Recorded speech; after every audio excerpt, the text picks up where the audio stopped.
morning, everybody. Welcome to another episode of Hawk Blogger Mornings. I am Brian Nemhauser. You can find me on Twitter, Instagram, TikTok, YouTube, pretty much anywhere you're looking for content at Hawk Blogger.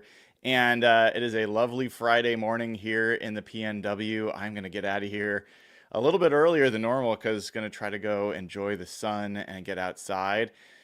Before I do that, I had to make sure came on and did a show that I wasn't sure I was exactly what I was going to talk about today. And then we got some news yesterday. Geno Smith signs a contract with the Las Vegas Raiders. I'm happy for Geno Smith. I'm happy for the Raiders. And that was my initial reaction. Good for them. And yet there is all sorts of conversation and dust that has been kicked up by the signing of this deal. Why did Geno Smith get that much money? Why didn't the Seahawks give Geno Smith that much money? What does this say about John Schneider? What does this say about Sam Darnold? And I got to admit, some of it tweaks me a little bit. It does, and I'll talk about that. Then also, I started to see some things crop up again. What I'm going to call myths, and hopefully by the end of this show, you will call myths about the difference between Sam Darnold and Geno Smith. There are absolutely differences. I have gone on, sports radio. I've gone on multiple places and said, I think Geno Smith is a better quarterback than Sam Darnold. So I'm not just being a homer about Seahawks stuff, but some of the things I hear about Sam Darnold's flaws, the numbers don't back that up. So I want to clear up some of those things before I give myself the day to get outside and enjoy the weather. So we'll talk about all that. Before we do, give the show a like, please. I would really appreciate it. Subscribe, click the bell to get notified when we go live. Really, the biggest favor you could do for me right now is if you go to Apple Podcasts and give the show, the audio podcast there, a 5-star rating. That would really help. It only takes a second. You just got to tap the 5-star and you're done. That would be great. There's a lot of old ratings from back when we were very inconsistently doing the show, definitely before we did Hawk Blogger Mornings. And so would really appreciate you guys helping us bring that rating up. I think we're at like 4.3. Would love to get that up to like 4.9. So, if 100 of you go and give a 5-star review, that would be really helpful. If more than that, that'd be even better.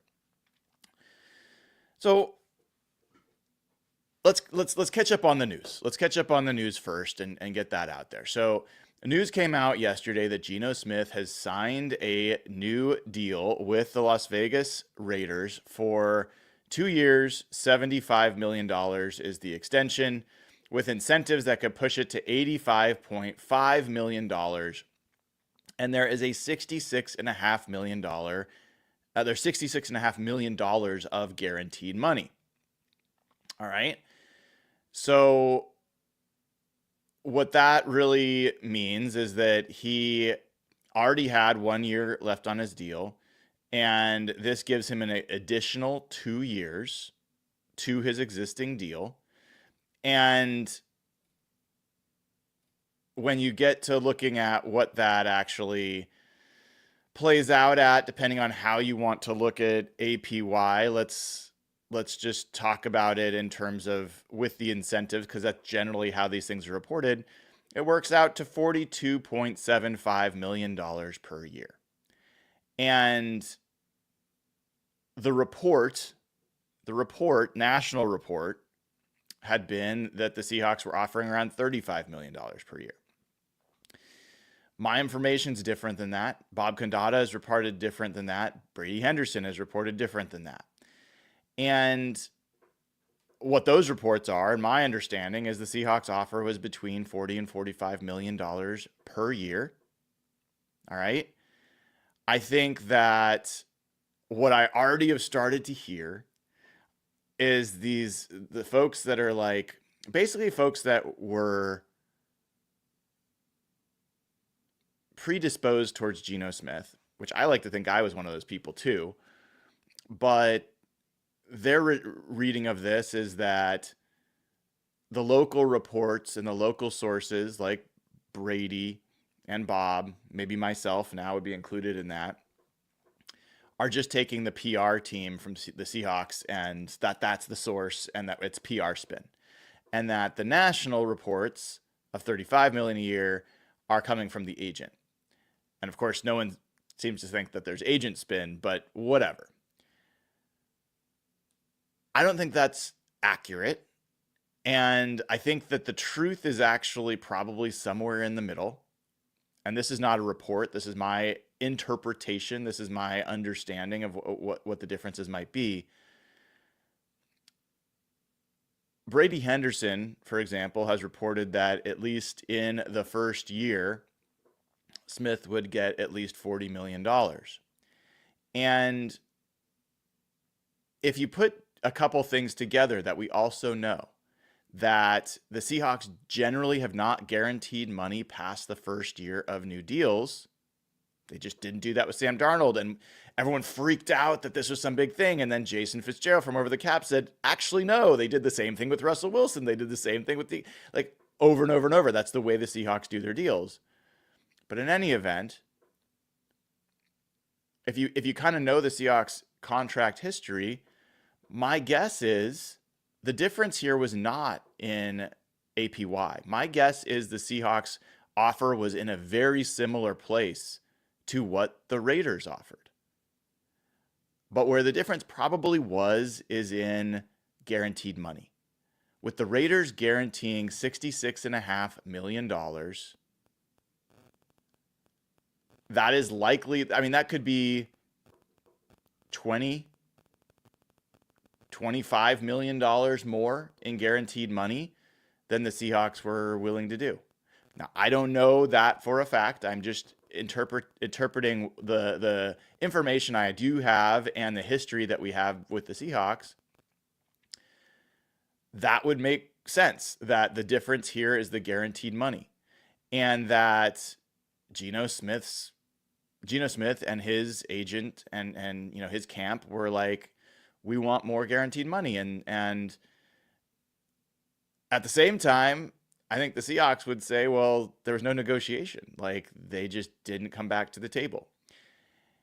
And so I think everyone's looking for a villain in this. I don't see a villain. I see Geno Smith. People are like, Geno Smith didn't want to play for the Seahawks. He wanted out. Well, maybe it got to that point. But Geno Smith is less than a year away from asking for an extension from the Seahawks before the season began. Geno Smith did want to be here.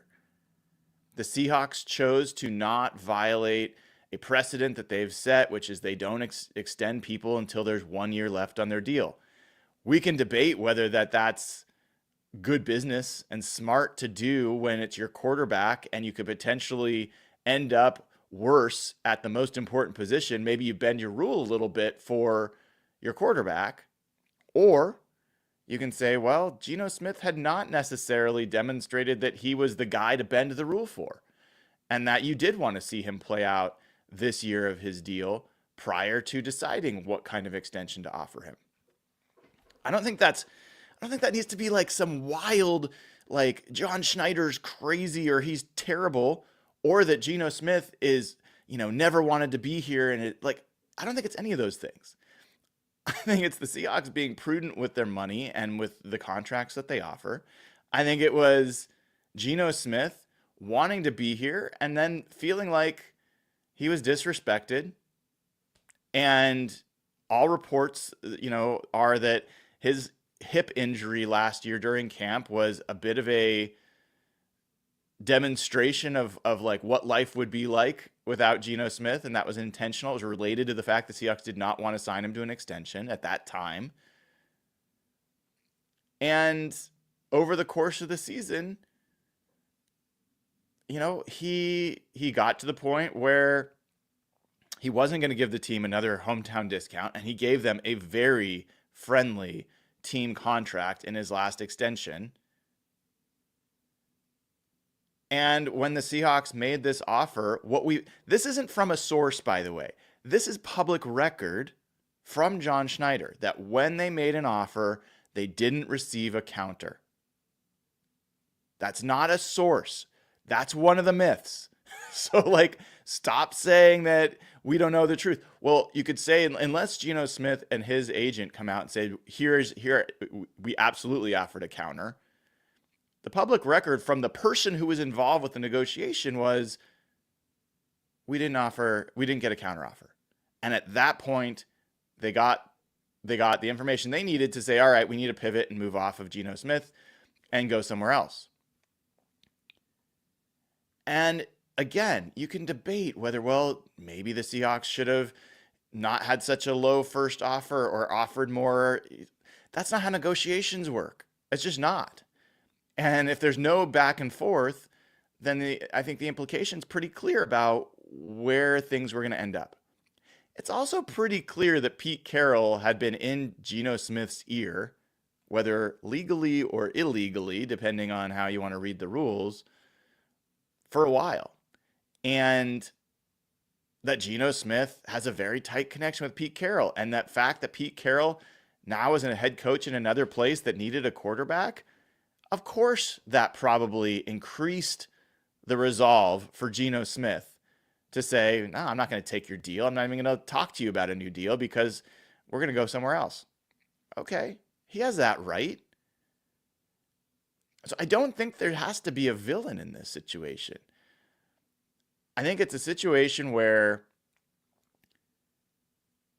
if you want to point a finger at John Schneider and the Seahawks, you can say, man, you downgraded at quarterback. You'd never want to do that. If you had just been more flexible, if you had just, found a way or, offered more guaranteed or negotiated before the season or a number of other things, maybe he'd still be here and maybe you'd be a better team than you are right now. That's a fine perspective to have. There's also the perspective of Geno Smith never really replicated the first year as a starter in Seattle. He kind of went in some ways downhill in certain ways, uphill in other ways. But it wasn't like Geno Smith was coming off one of the sterling seasons of his career.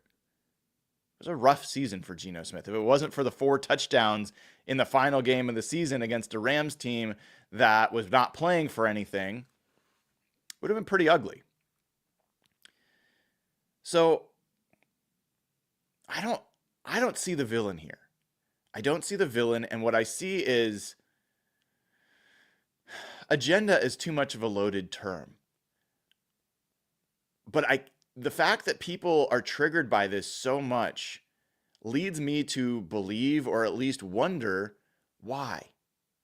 Why do you care so much that Geno Smith signed this extension for this amount of money? Is it because you were a really big Geno Smith fan and you're just really still upset that he's not on the team? Okay, we've all been there. We have players that we love and they move on. I've had so many players that I've loved for the Seahawks, and almost none of them finished their careers with the Seahawks. And this is before this regime. So I know some people think it's just about this group, but I mean, Matt Hasselbeck, yes, I know that was with this regime as well. But there's been so many players over the years. Steve Hutchinson, you can go on down a pretty long line of names. It's just not that normal for them to end their careers here. So you get used to this notion of love them while they're here, maybe root for them while they're not, but always be about the Seahawks. How can the Seahawks be the best possible team? I'm on to that. What do the Seahawks need to do to be the best team they can possibly be? And I'll admit, if the Seahawks had pivoted from Geno Smith to Aaron Rodgers, I would be singing a very different tune. A very different tune. That would be an absolute disaster. And I would have been incredibly critical of the front office had they made that change. Had they gone from Geno Smith to Justin Fields, I wouldn't have been as critical because that would essentially have been a flyer on a young player. And really a white flag that you're going to try to draft a young quarterback and develop him. But the Aaron Rodgers thing would have been awful. So the fact that they not only went from Geno Smith to Sam Darnold, but that they also got a third round pick in the process, for me, it's not so friggin' clear that the Seahawks are in worse shape than they were. And I know there's a lot of people, a lot of smart people who I respect out there saying, absolutely they're worse. I'm not so sure they are. And we're not going to know until after this draft if that's the case. And we're not going to know until the season if that's the case. The other thing that I wonder about from an agenda perspective is, are the people that are mad about Jordan Brooks leaving, mad about Damian Lewis leaving, mad about Geno Smith leaving, are they in a situation where they're so angry at John Schneider that any chance that they get to just flog him, like, look at this deal, how could he not, like, did you really let this guy go for $20 million difference in guarantees, or did you really let this guy go for $4 million difference in APY or whatever they think it is, and just continuing to, perseverate on John Schneider? Like, is that what's going on? I don't know. Like, I'm not here to be a defender of the team or a defender of Geno Smith or whatever. Every single day, I think about, what do the Seahawks need to do to win another Super Bowl? That's it. And it is a winding road. And I'll just continue to say what I've said before, which is, if you think that there is a guaranteed path where the Seahawks were going to be without risk by signing Geno Smith to whatever, like to the same contract he just got, you're not being honest. You're just not. There is absolutely risk in signing a 34, going to be 35 during the season, year-old quarterback to a contract that's going to pay him over $40 million per year. Absolutely, there is risk. And by the way, he suffered an injury last year. Late in the season, he played through it. He's not been injury prone. But guess what happens when you get older and when you start getting some of those nicks? Injuries do start to crop up more. So it feels very disingenuous to me, the conversation out there about it. And I just don't feel that worked up about it. It feels like a little foolish. As much of a Geno Smith fan as I am, it feels a little foolish to be in the camp of, this is a disaster. Geno Smith is like the savior, and how could you let him out the door? That seems really overplayed. It also seems like a little crazy to think, oh, we're way better with Sam Darnold, and, we're going to be great, and Geno Smith was never good. That's from people that didn't like Geno in the first place. I think the only thing that makes sense is, I don't know. Like, I think I can see a path to them getting better. I could see a path to them getting worse. We're going to find out. I think there's a pretty logical reason that, progression you can get to and how the Seahawks got here.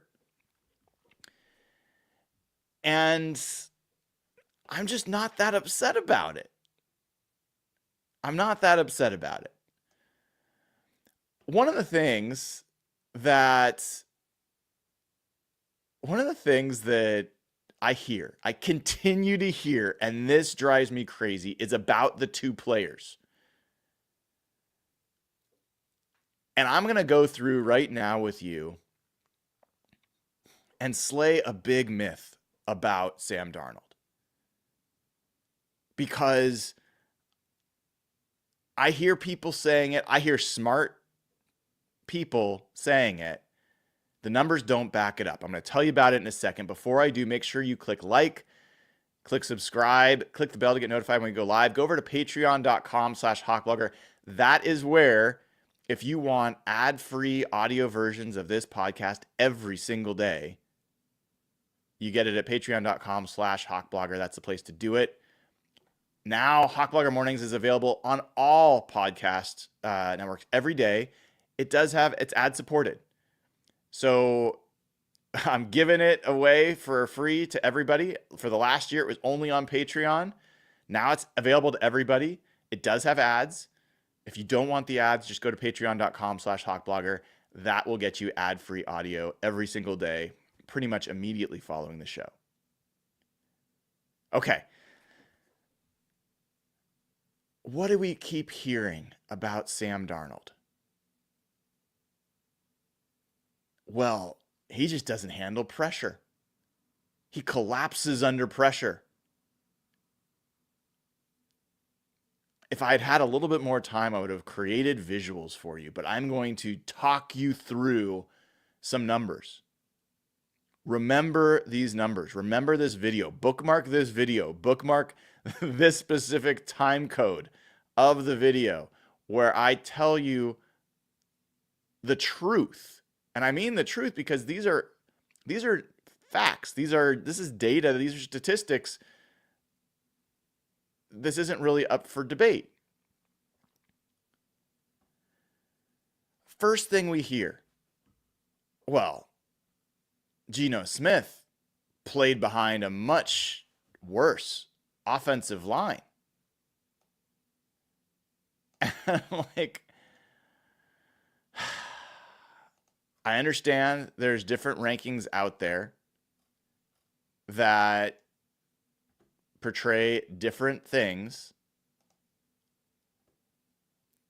but this is literally the amount of dropbacks for a team last year and the amount of pressures, the percentage of pressures given up by that offensive line. The Seattle Seahawks were dead last. Not a shock. Out of 670 dropbacks, they allowed 233 pressures. Their per snap efficiency as a pass blocking unit was dead last at 80. Okay? 80. The Minnesota Vikings, who supposedly had such a better offensive line, in 626 dropbacks, they gave up 192 pressures. 82.7 was their efficiency rating. That ranked 27th. Don't tell me that the Minnesota Vikings offensive line was so clearly superior. This is an offensive line that, guess what? Lost their best tackle in week 7. Christian Darrisaw only played 7 games at left tackle. They ended up having to trade for Cam Robinson, who's not that good. Christian Darrisaw, for what it's worth, I mean, basically Pro Bowl, All-Pro kind of level guy. He was an 81.4 graded left tackle by the time he left, at the time when he left. Cam Robinson was 60.5. He's not very good. The interior of that Minnesota offensive line, it was so good that they cut their center and a guard, and they spent $1 billion on Will Fries and Ryan Kelly because Garrett Bradbury was not good last year. Blake Brendel, not good. Dalton Risner, not good. So they had a weak interior offensive line, and they only had one healthy tackle for most of the season. Does that sound familiar? It should. Abe Lucas didn't come back until, was it week 9? Something like that. And even then, he was hobbling, right? And the Seahawks had a weak interior offensive line. But guess what? Past week 13, when Sataola Laumea entered, they did better. He and Abe Lucas and Olu Oluwatimi together, they did better. So that's one piece. But the other piece that I want to get at here is this notion about, well, Sam Darnold shrinks under pressure. Sam Darnold, these are his numbers when he was under pressure last year, okay? 7.3 yards per attempt. Let's compare this. I'm going to go stat for stat, comparing under pressure performance between Geno Smith and Sam Darnold. Stat for stat, okay? Sam Darnold under pressure, 7.3 yards per attempt. Geno Smith, 6.5. Sam Darnold touchdown passes when under pressure, 13. Geno Smith, 7. Sam Darnold interceptions when under pressure, 5. Geno Smith, 13. Sam Darnold's grade when under pressure, his PFF grade when under pressure, 69. Geno Smith's, 63. Sam Darnold's passing grade when under pressure, 62.9. Geno Smith, 61.8. Sam Darnold's run grade, listen to this one, 90.1 when under pressure. Geno Smith, 70.8. Sam Darnold, an elite scrambler last year. Sam Darnold, big time throw percentage when under pressure, 6.8%. Geno Smith, 5.2. Sam Darnold's turnover worthy play percentage under pressure, 3.4. Geno Smith, 4.7. And this is an interesting one. The adjusted completion rate, which takes into account drops. Geno Smith is a much more accurate passer than Sam Darnold. I'll tell you about that in a little bit. That is without a doubt the biggest positive difference between Geno Smith and Sam Darnold. But, in Geno Smith's favor, I should say. But if you look at adjusted completion percentage, which takes out drops, when under pressure, Sam Darnold had a 69.8% adjusted completion rate. Geno Smith, 67.1%.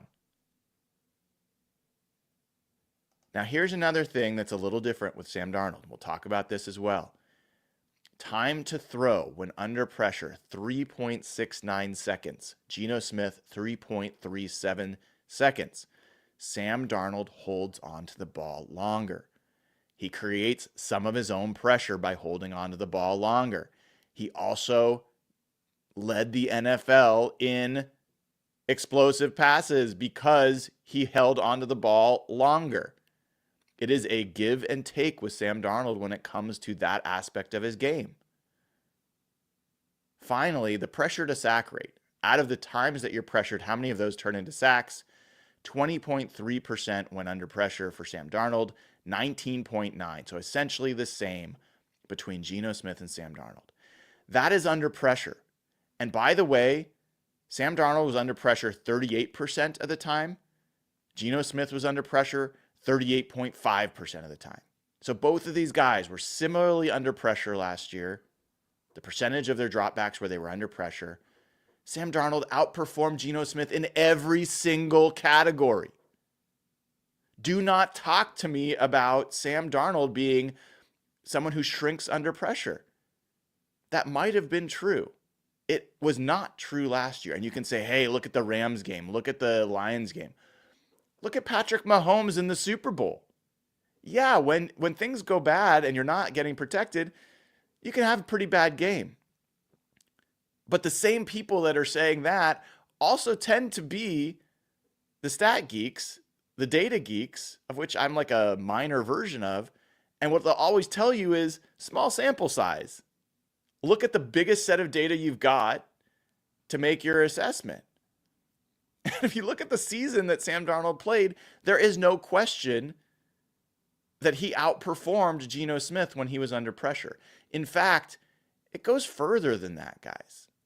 It goes further than that, because when you look at every NFL quarterback and you look at their grade when they were under pressure last year, Sam Darnold was the 6th best passer in the NFL when under pressure. The only players that outperformed him when he was under pressure, Lamar Jackson, number 1, Joe Burrow, number 2, Josh Allen, number 3, Patrick Mahomes, number 4, and this is an interesting one, Derek Carr, number 5. Sam Darnold was better under pressure than Justin Herbert, who, by the way, in the playoffs, threw 4 picks. Is he a terrible quarterback all of a sudden because of that one game? Sam Darnold was ahead of Jaden Daniels, ahead of Baker Mayfield, ahead of Bryce Young, CJ Stroud, Brock Purdy, and yes, ahead of Geno Smith when under pressure. He threw the 2nd most touchdowns in the NFL when under pressure. The only person who threw more touchdowns when under pressure last season was Joe Burrow. He threw 13, which is 1 more than Lamar Jackson. Do not tell me that Sam Darnold cannot handle pressure as a quarterback. It is just wrong.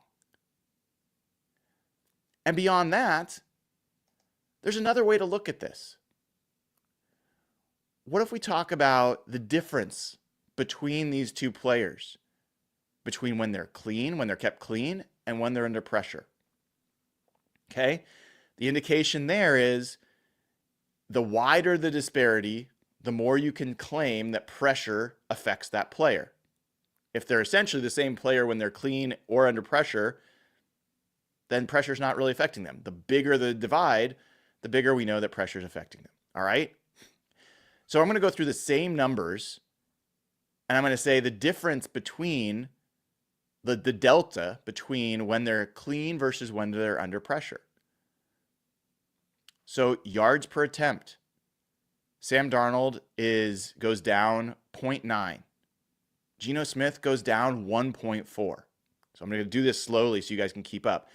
The bigger the negative delta, the worse it is. So in this case, a bigger negative for Geno Smith, a bigger disparity between pressure and non-pressure. Touchdowns. Sam Darnold has 9 fewer touchdowns. Geno Smith has 7. So less of a disparity there. But I will say, you're talking about a much bigger number for Sam Darnold throwing 35, 36 touchdowns, where Geno Smith threw 20 or 21. I can't remember. Interceptions. Sam Darnold threw, this is actually positive. He threw 2 fewer interceptions. Excuse me. He threw 2 more interceptions when he was kept clean. Geno Smith, there was an 11 interception delta between when he was pressured and when he was kept clean. Geno Smith threw 13 interceptions under pressure. He only threw 2 when he was kept clean. What does that mean? That's a massive delta in, and you're going to see it in a little bit, turnover-worthy play rate. And that is the fundamental thing you look at to decide whether pressure affects a quarterback. So Sam Darnold was much less likely to be a different turnover-worthy player when under pressure than Geno Smith. He was essentially the same guy. Geno Smith was not. He was much worse under pressure. When you look at overall grade, Sam Darnold's grade dropped 19.5. It's a big drop. Geno Smith's grade dropped 28.5 points. Geno Smith's grade when he was clean, when he was not pressured, 91.6. When he was under pressure, 63.1. Even if you want to say, which is incorrect, Sam Darnold is more affected by pressure than other quarterbacks, which is not true relative to the numbers I'm telling you. Geno Smith was even more affected by pressure, so this should be an improvement, not a step back in that capacity. And this was specifically last year. Geno Smith in 2023 is a little different. He regressed in this way in 2024. Passing grade. Sam Darnold drops 23.6 points when under pressure. Geno Smith drops 28.3. Big time throw rate. Sam Darnold's actually goes up 1.8%. Geno Smith goes up 1.1%. So let's pause on this one for a second. Big time throw rate's always interesting. Big time throw rate is about, a big time throw is one that's like a tight window throw down the field. And the fact is that you don't necessarily want to have a lot of big time throws because it means you're throwing into tight windows. And the fact of the matter is, Sam Darnold had a much higher big time throw rate when under pressure than Geno Smith. And part of that is, like, when you're under pressure, you're having to make quick decisions and maybe you're forcing the ball into tight spaces.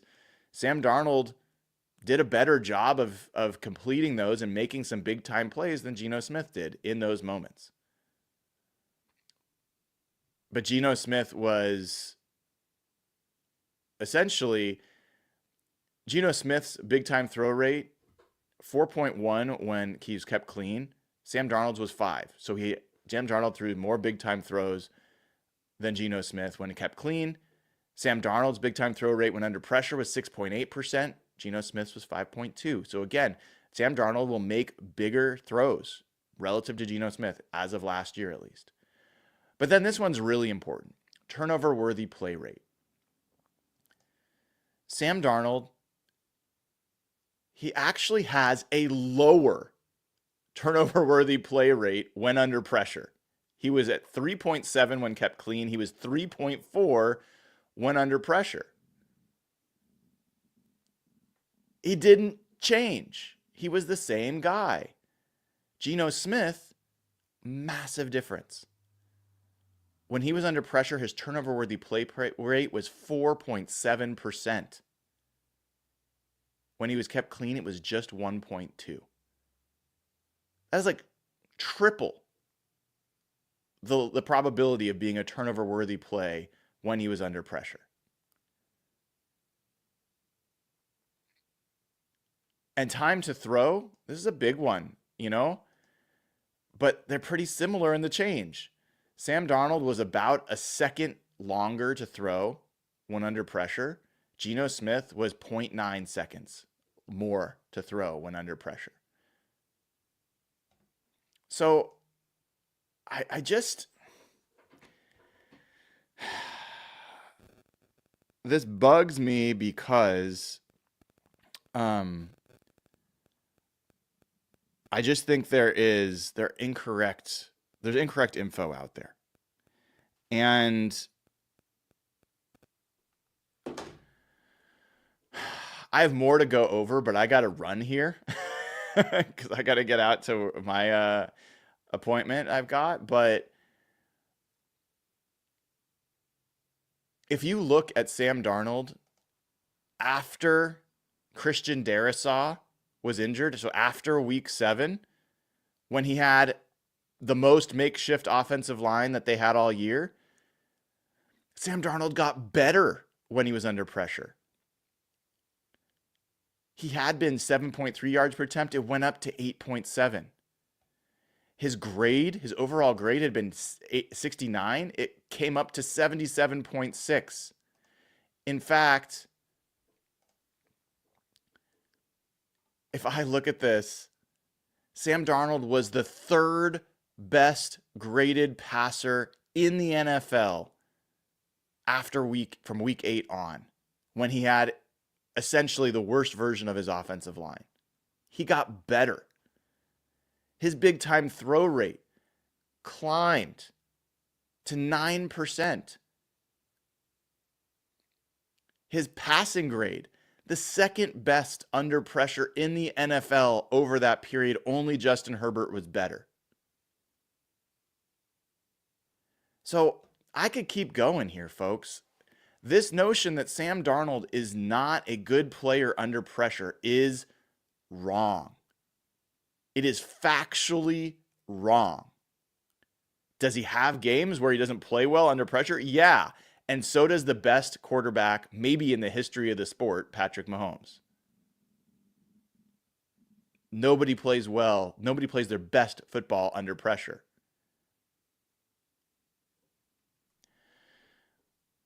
But here's the thing. We don't know what Sam Darnold's going to look like in this offense. We don't know what he's going to look like with these receivers. And that's the other thing I keep hearing. Oh, Sam Darnold had Justin Jefferson and Jordan Addison. Jordan Addison wasn't there all season, but he was there for part of it.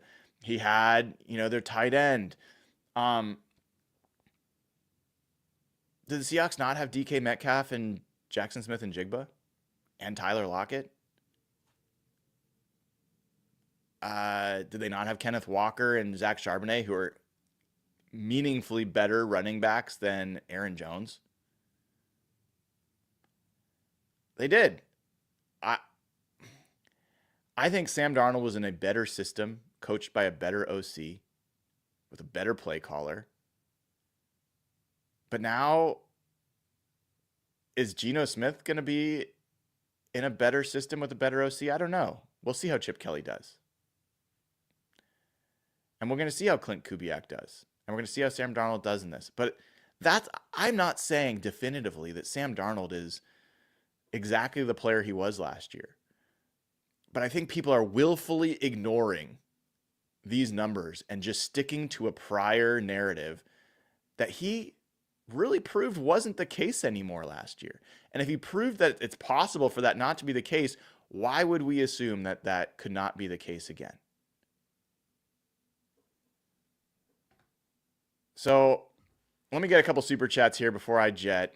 TJ Deuce 6 says, doesn't Darnold handle edge pressure better than interior pressure? I also think Geno faced more quick pressure than any other QB.